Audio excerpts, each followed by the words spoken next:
South Africa से मिली शर्मनाक हार के बाद मुझे ऐसा लगा था कि गौतम गंभीर आएंगे, कोई बोल्ड स्टेप लेंगे और कहेंगे मैं रेड बॉल क्रिकेट को अलविदा कह रहा हूं, मैं इसकी कोचिंग नहीं करूंगा। हाँ, white ball cricket 2027 world cup तक मैं कंटिन्यू करूंगा। इसके बाद बीसीसीआई जिस तरीके का डिसीजन लेना चाहती है वो उनके ऊपर डिपेंड है, लेकिन ऐसा कुछ हुआ नहीं। गौतम गंभीर जिस अंदाज के लिए जाने जाते हैं, जो वहाँ पर आकर मीडिया को टॉन्ट मारते हैं, जो उनको क्रिटिसाइज़ करते हैं, उनको खरी खरी सुनाते हैं, उसी अंदाज में वो आए। उनके चेहरे पर हार का कोई ऐसा गम दिख नहीं रहा था जिससे वो दुखी हों। वो तो इस तरीके से आए थे, ठीक है यार, हारते रहते हैं, सामने वाली टीम भी तो तैयारी करके आई हुई है, हम हार गए तो क्या हुआ, भाई साहब तैयारी करके आई हुई है। लेकिन मैंने आपको कहा ना, हमारी जो वीक से वीक टीम भी हुआ करती थी ना, वो भी अपने घर पर हारा नहीं करती थी। और हम अपने आप को इस टाइम पर सबसे स्ट्रांग मानकर चल रहे हैं। और स्ट्रांग टीम का हाल देखिए क्या हुआ है। गौतम गंभीर से जब रिपोर्टर्स पूछते हैं कि आखिर ऐसा क्या हुआ, हम क्यों पहले न्यूजीलैंड से वाइट वॉश हो गए, अब साउथ अफ्रीका से वाइट वॉश हो गए, कहीं ना कहीं कुछ तो गलती हो रही है। तो उन्होंने कहा मैं ही वो शख्स हूं जिसकी कोचिंग के अंडर हमने एशिया कप जीता था, हमने चैंपियन ट्रॉफी जीती थी और हमने इंग्लैंड में जाके अच्छी परफॉर्मेंस दी थी। ठीक है साहब, कोई दो राहें नहीं है, आप थे, आप कोच थे उस टाइम पर। लेकिन क्या इन दोनों का कोई रोल नहीं था चैंपियन ट्रॉफी जिताने में? भाई साहब सेमीफाइनल में विराट कोहली ने अच्छी पारी खेली थी, तब जाके हम सेमीफाइनल जीते थे। फाइनल में man of the match Rohit Sharma थे, तब जाके हम फाइनल मैच जीते थे। मतलब इन दोनों को मैं आपको दावे के साथ लिख के कह रहा हूं, आप ओडीआई टीम से थोड़ा साइड पे कर दीजिए। आप 2027 वर्ल्ड कप में सेमीफाइनल में भी क्वालिफाई कर जाएंगे ना तो साहब, तो मेरा नाम बदल देना, आप मेरा क्वालिफाई कर ही नहीं पाओगे आप, इन दोनों के एक्सपीरियंस के बिना और इन दोनों की फॉर्म और बल्लेबाजी के बिना। ये वो दो खिलाड़ी हैं जो टीम को मजबूती देते हैं, टीम को स्ट्रेंथ देते हैं। और श्रेयस अय्यर को आप भूल गए? श्रेयस अय्यर पूरी चैंपियन ट्रॉफी में कमाल की बल्लेबाजी की थी उस बंदे ने, और आप उसको T20 में सिलेक्ट नहीं करते हो, आप उसको टेस्ट में सिलेक्ट नहीं करते हो।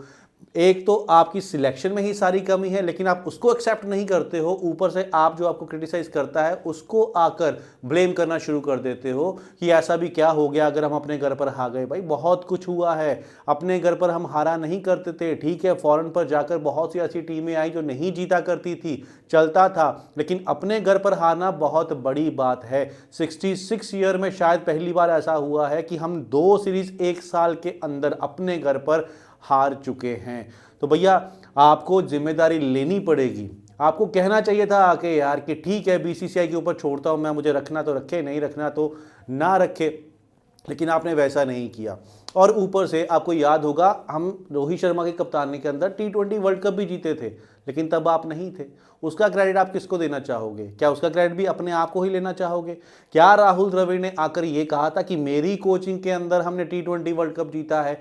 नहीं, उन्होंने सारे का सारा क्रेडिट किसको दिया? कप्तान रोहित शर्मा को। और जब आप रोहित शर्मा से पूछोगे तो ये क्रेडिट किसको देंगे?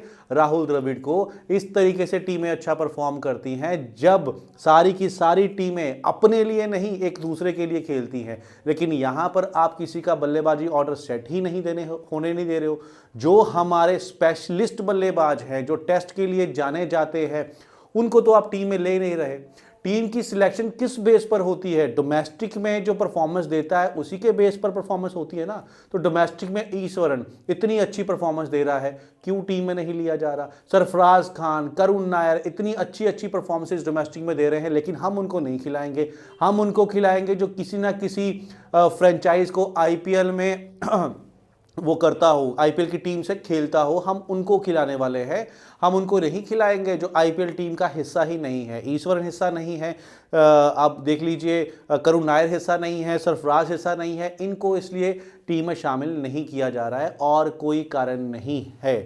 ठीक है, अब आगे बढ़ते, आगे बात कर लेते हैं। हमने बात की एशिया कप की। एशिया कप T20 फॉर्मेट एक ऐसा फॉर्मेट है जिसके अंदर आप किसी को भी कोच बना दीजिए, किसी को भी कप्तान बना दीजिए, हम जीत लेंगे, क्योंकि हमारे पास T20 में इतना टैलेंट है।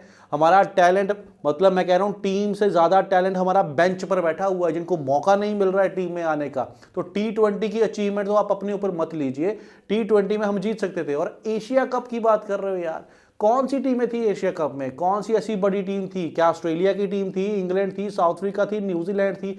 आप पाकिस्तान से जीतकर अपने आप को बड़ी अचीवमेंट समझ रहे हो यार? आप बांग्लादेश से जीतकर, अफगानिस्तान से जीतकर क्या समझ रहे हो कि आपने बहुत बड़ा जीत लिया? जब एशिया कप हम सौरव गांगुली के टाइम पर जीता था, उस टाइम टीमें हुआ करती थी, श्रीलंका की टीम, पाकिस्तान की टीम, मजबूत टीमें हुआ करती थी, तब एशिया कप जीतना कुछ मैटर करता था। लेकिन अभी इन टीमों से, जो हमारे मुकाबले की टीमें भी नहीं है, हमारे आसपास भी नहीं आती हैं, उनसे जीतकर कौन सी बड़ी खुशी मना ली यार, कौन सी बड़ी अचीवमेंट? नहीं, ये सब आपसे एक्सपेक्ट नहीं था। आप वो शख्स थे जो हमेशा ये कहा करते थे कि हम क्रेडिट के पीछे नहीं जाते, और खुद अपना नाम लेकर आप क्रेडिट लेना चाहते हो। चलिए ठीक है, यहां पर मैं कुछ बात करना चाहता हूं विराट कोहली के भाई की। विराट कोहली का भाई, हमको पता है इन दोनों के आपस में बहुत बॉन्डिंग, और डेफिनेटली विराट कोहली जो भी बात है अपने ब्रदर से तो करते ही होंगे। उन्होंने एक ट्वीट किया था जब हम साउथ अफ्रीका से दूसरा टेस्ट मैच हारने वाले थे, ट्वीट किया और साथ में डिलीट कर दिया। क्या था इस ट्वीट के अंदर? उन्होंने बोला, there was a time that we play to win even the overseas condition. हम ओवरसीज कंडीशन पे भी जीता करते थे। Now we are playing to save the matches even in India.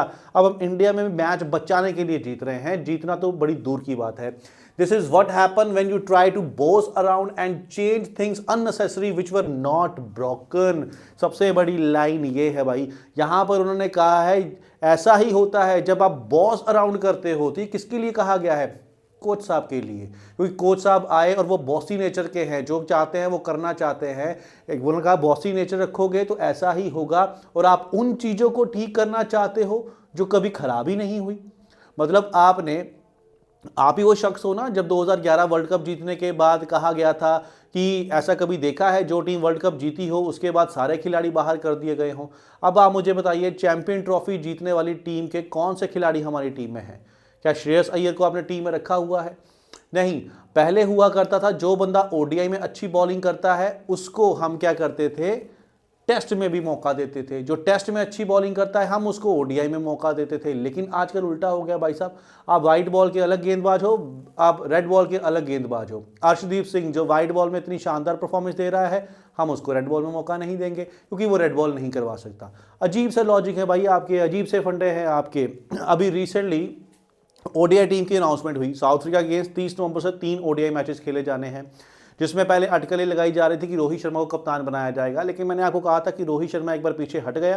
Virat Kohli और रोहित शर्मा ये उस लीग के लोग हैं जिनके लिए सेल्फ रिस्पेक्ट सबसे पहले है। एक बार अगर उन्होंने कप्तानी से आपने हटा दिया, दोबारा वो कप्तानी नहीं एक्सेप्ट करने वाले हैं, और वैसा ही हुआ। कप्तान बनाया गया राहुल शर्मा को और टीम सेलेक्ट कर ली गई। लेकिन T20 भी खेले जाने हैं, 5 मैचेस होंगे, उसकी टीम क्यों नहीं अनाउंस की गई है? तो उसका कारण मैं आपको बताता हूं। उसकी टीम इसलिए अनाउंस नहीं की गई है क्योंकि शुभमन गिल की जो फिटनेस है उसके ऊपर कोई अपडेट नहीं आया है। ये शुभमन गिल को खिलाना चाहते हैं। क्यों खिलाना चाहते हैं? क्योंकि अगर शुभमन गिल T20 नहीं खेला, उनकी जगह पर किसी ऐसे खिलाड़ी को मौका दे दिया गया लाइक जायसवाल, जिसको 5 मैचेस मिल गए, तो वो तो भैया शुभमन गिल की जगह खा जाएगा। वो आएगा, स्कोर बनाएगा, और बाद में जब शुभमन गिल से स्कोर नहीं बनेंगे, 140 की स्ट्राइक रेट से शुभमन गिल खेलेगा, तो सवाल यही उठेंगे कि जायसवाल जो T20 में इतनी अच्छी परफॉर्मेंस दे रहा है, 170 180 के स्ट्राइक रेट से वो खेलता है, उसको हम क्यों नहीं रख रहे हैं?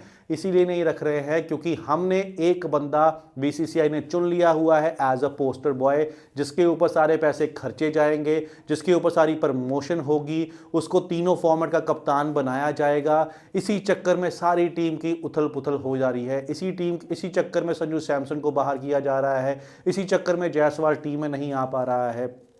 भाई जो भी है ना, दिख जाता है। हमारी टीम स्ट्रांग है, नो डाउट। हमारे पास वर्ल्ड के बेस्ट ऑलराउंडर हैं, नो डाउट। लेकिन जब क्रिकेट के अंदर पॉलिटिक्स होगी, जब किसी खिलाड़ी को फेवरेटिज्म के नाम पर टीम में लिया जाएगा, तब आपके सामने ऐसे रिजल्ट जो साउथ अफ्रीका और न्यूजीलैंड के अगेंस्ट हुए हैं वो होंगे ही होंगे।